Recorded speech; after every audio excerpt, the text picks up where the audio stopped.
اعوذ باللہ من الشیطان الرجیم بسم اللہ الرحمن الرحیم الحمد للہ رب العالمین والصلاة والسلام علی سید المرسلین وآلہ الطیبین الطاہرین۔ السلام علیکم ورحمۃ اللہ وبرکاتہ۔ 25ویں ماہ مبارک رمضان۔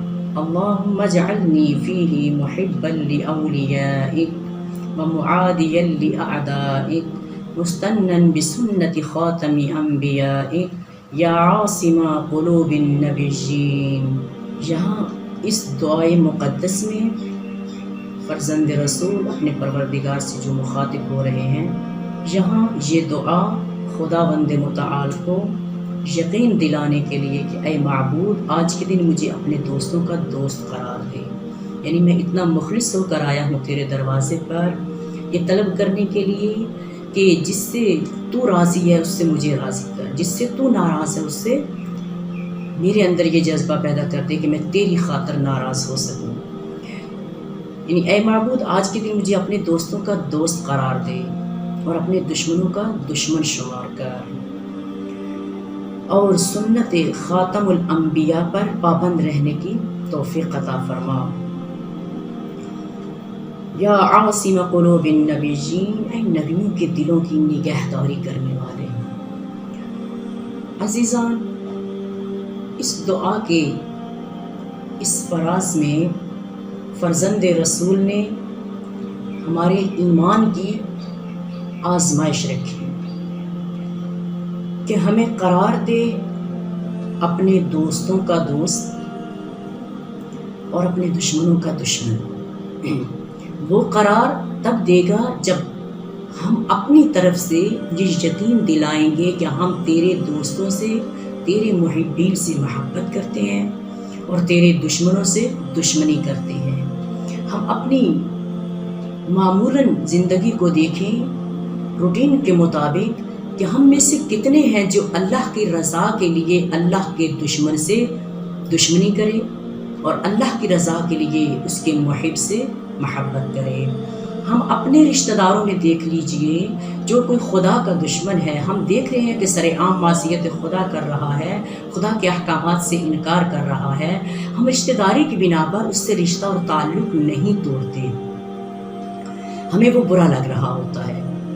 اور اسی طرح اگر کوئی ہمارا رشتہ دار نہیں ہے، اجنبی ہے، دور کا رہنے والا ہے، مگر اسے ہم دیکھتے ہیں کہ وہ خداوند متعال سے عشق کرتا ہے، اس کی شرعی حدود کے اندر رہتے ہوئے، اس کی توحید کی حدود کے اندر رہتے ہوئے زندگی کو گزار رہا ہے، تو ہم اپنے ان رشتہ داروں کو چھوڑ کر اس اجنبی متدین پرہیزگار متقی شخص کو اپنا دوست بنا لیں اور اس سے دلی محبت کرنے لگ جائیں کہ یہ خداوند متعال کا محب ہے۔ کتنا اپنی زندگی میں ہم اسے دیکھتے ہیں، بہت کم ایسا ہے کہ ہم اپنی زندگی میں یہ دیکھیں کہ خدا کی خاطر کسی کو چھوڑا ہو اور خدا کی خاطر کسی کو قبول کیا ہو۔ مگر کتنے ہی بہترین ہیں وہ لوگ، کتنے ہی مقربین الہی ہیں وہ لوگ، مقربین پروردگار، مقربین آئمہ، مقربین انبیاء ہیں۔ خوش قسمت ہیں وہ لوگ کہ جو اللہ کی رضا کے لیے کسی کو اپنا دوست بناتے ہیں اور اللہ کی عداوت کے لیے کسی کو اپنا دشمن سمجھتے ہیں، جس کو سمجھا کہ وہ خدا کا عدو ہے، دشمن ہے، اس سے دشمنی کرتے ہیں۔ ایسا بہت کم ہے ہماری زندگیوں میں۔ تو آج اپنے پروردگار سے کہہ دیجئے، انہی لمحات میں انہی برکات کو دیکھتے ہوئے جو کہ تو نے کہا ہے جو تم مجھ سے طلب کرو گے ان رمضان کی راتوں میں، دنوں میں اور اس کے ساعات میں، لمحات میں تمہیں وہی کچھ عطا کروں گا۔ پھر یہاں پر مستنن بسنتی خاتم انبیاء، اور ہمیں سنت نبی خاتم پر قائم رہنے کی توفیق عطا فرما۔ ہمیں ہمیشہ قائم رکھنا سنت مصطفیٰ پر، ہمیں سنت شکنوں میں شامل نہ کرنا، سنت کو توڑنے والوں میں شامل نہ کرنا۔ یہاں پر امیر المؤمنین علی بن ابی طالب علیہ السلام فرماتے ہیں کہ سنت 3 نوع ہے، 3 قسم کی سنت ہے۔ ایک سنت الہی، یعنی اللہ کی سنت، سنت انبیاء و سنت اولیاء۔ سنت الہی کیا ہے اور سنت انبیاء کیا ہے اور سنت اولیاء کیا ہے۔ سنت الہی کو دیکھا جائے کہ جو قوانین، جس کا ہم نے کہا کہ محبا لاولیائہ، ہمیں اپنے دوستوں کا محب قرار دے اور ہم ان سے دوستی کریں۔ اللہ کی سنت کیا ہے؟ اللہ کی سنت ہے اپنی مخلوق سے محبت کرتا ہے اور اس محبت میں اپنی مخلوق کے رازوں کو چھپا لیتا ہے، اپنی مخلوق کے عیبوں کو چھپا لیتا ہے۔ یہ اس کی محبت کا تقاضا ہے۔ تبھی تو کہا جاتا ہے کہ 70 ماؤں سے زیادہ محبت کرنے والا، یعنی جس نے محبت کو خلق کیا، اس کو یہ کہا جا رہا ہے کہ ہمیں اپنے محبوں کی محبت عطا کرنے والا قرار دیں، ہم ان سے دوستی اختیار کریں۔ سنت الہی یعنی اسرار کو چھپانے والا، رازوں کو چھپانے والا۔ سنت انبیاء کیا ہے؟ سنت انبیاء یعنی مدارات، یعنی خوش اخلاقی، خوش مزاجی، بہترین حسن سلوک کے ساتھ دوسروں کے ساتھ پیش آنا۔ سنت اولیاء کیا ہے؟ سنت اولیاء مصائب پر، غموں پر، دکھوں پر، پریشانیوں پر صبر کرنا، برداشت کرنا، یہ سنت اولیاء ہے۔ اب جو سنت الہی کا پابند ہو گیا، مخلوق سے محبت کرے گا اور اللہ کی خاطر مخلوق سے محبت بھی کرے گا اور مخلوق سے دشمنی بھی رکھے گا۔ جیسے آپ اللہ کی مخلوق سید الشہداء حسین ابن علی علیہ السلام، آپ جب ان کی زیارت عاشورہ کو پڑھتے ہوئے عہد کرتے ہیں کہ انی سلم لمن سالمکم وحرب لمن حاربکم، اپنی محبت کا اقرار کرتے ہیں اس ولی سے، یعنی اولیاء خدا میں سے سید الشہداء کی مثال کی خدمت میں عرض کر رہی ہوں، اس لیے کہ آپ حسین سے محبت کرتے ہیں۔ جب حسین سے اوج محبت میں آتے ہیں تو کہتے ہیں کہ میرے آقا مجھ پر لطف نظر فرمائیے کہ میں اس سے صلح کروں گا جس سے آپ نے صلح کی، اور میں اس سے جنگ کروں جس سے آپ نے جنگ کی۔ کیوں؟ اس لیے کہ میں آپ کی رضا کو حاصل کر سکوں، میں آپ کا قرب حاصل کر سکوں۔ اسی طرح پروردگار کے سامنے ولی خدا سید الساجدین نے بھی فرمایا کہ اللہم اجعلنی فیہ محبا لاولیائک، خدایا مجھے اپنے دوستوں کا دوست قرار دے دے، جس سے تو محبت کرتا ہے میری محبت اس سے بڑھا دے، اور جس سے تو دشمنی کرتا ہے میری دشمنی کی توفیق مجھے دینا کہ میں تیری خاطر اس سے دشمنی کر سکوں اور سنت پیغمبر گرامی پر قائم رہ سکوں۔ کیسے قائم رہ سکوں؟ اور اولیاء کی سنت پر قائم رہ سکوں۔ سنت انبیاء کیا ہے؟ یہاں پر سنتوں میں سے دیکھ لیجئے کہ آپ نے جیسے واضح پیغمبر گرامی نے فرمایا کہ ان نکاح من سنتی، نکاح میری سنت ہے۔ اب نکاح سنت ہے اور ہم اس سنت پر کتنے عمل پیرا ہیں؟ کس کی محبت میں؟ اس کی محبت میں جس نے اس کی سنت کے مطابق اس سنت کو، جس نے اس کی محبت میں اس سنت کو ادا کیا اور انجام دیا، آپ اس سے محبت کیجیے۔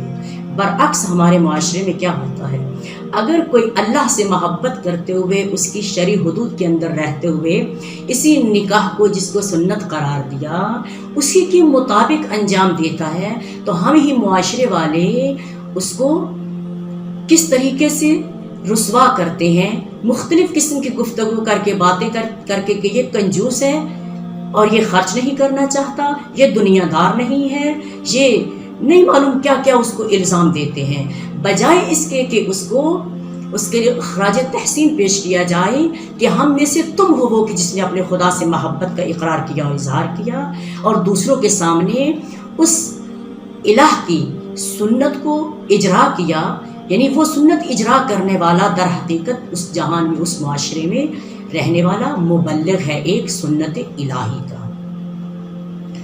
نکاح سنت مصطفیٰ ہے، کتنا اس کو ہم نے سنت قرار دیا۔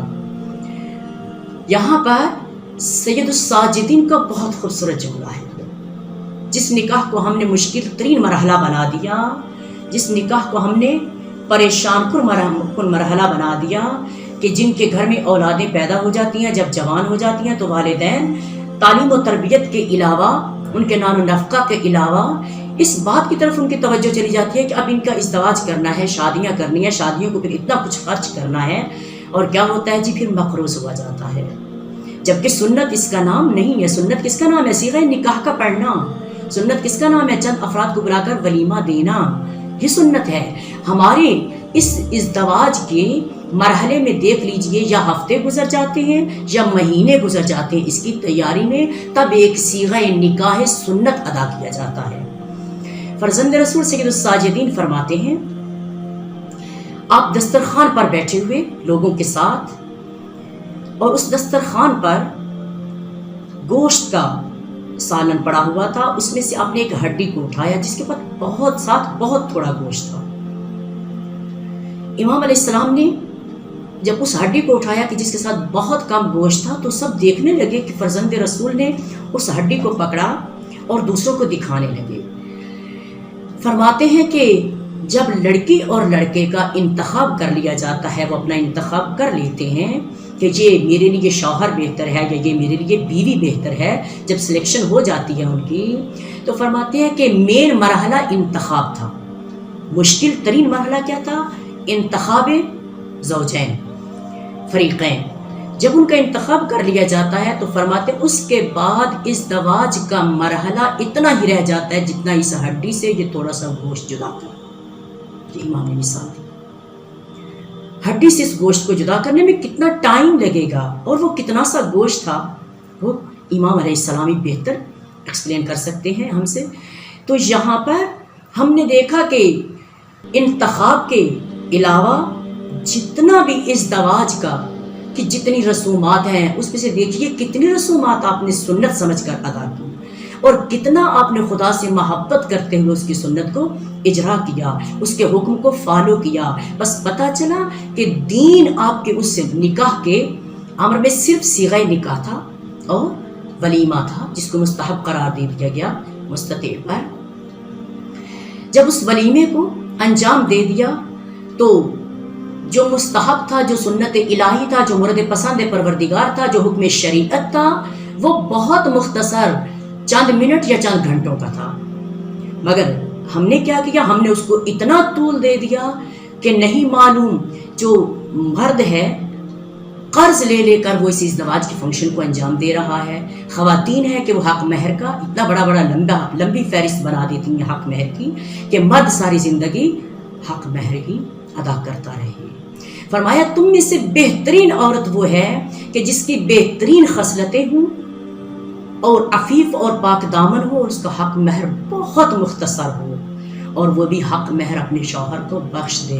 فرمایا اس خاتون کا ٹھکانہ بہشت میں آسیہ کے ساتھ، مریم کے ساتھ، اور جناب خدیجہ کے ساتھ، اور فاطمہ الزہرا سلام اللہ علیہا کے ساتھ ہے۔ اور اگر ہم چاہتے ہیں کہ ہم وہ بہترین لوگ سنت الہی، سنت انبیاء و سنت اولیاء پر چلنے والے ہوں، تو پھر یقیناً ہمیں وہ مقام ملے گا پروردگار سے کہ جو اس نے ہم سے وعدہ کر رکھا ہے کہ اپنی ڈیمانڈز کو اتنا کم کر لیجئے، اپنی فرمائشوں کو اتنا کم کر لیجئے، ازدواج کو اتنا آسان کر دیجئے۔ اگر ازدواج کو سنت الہی، سنت انبیاء رکھا جاتا تو پھر آج کوئی بھی لڑکی اور کوئی بھی لڑکا بغیر ہمسر کے نہ ہوتا، سرے ٹائم نکاح ہو جاتے اور شادیاں ہو جاتی اور معاشرہ پاکیزہ ہو جاتا، اور بے راہ روی سے یہ معاشرہ پاک ہو جاتا۔ انشاءاللہ کے پروردگار عالم سے دعا مانگتے ہیں کہ یا عاصم قلوب النبیین، اے نبیوں کی دلوں کی نگہداری کرنے والے، ہمارے اجسام کی، ہمارے دامن کی، ہماری عفت کی، ہمارے قلوب کی حفاظت فرما۔ السلام علیکم ورحمۃ اللہ وبرکاتہ۔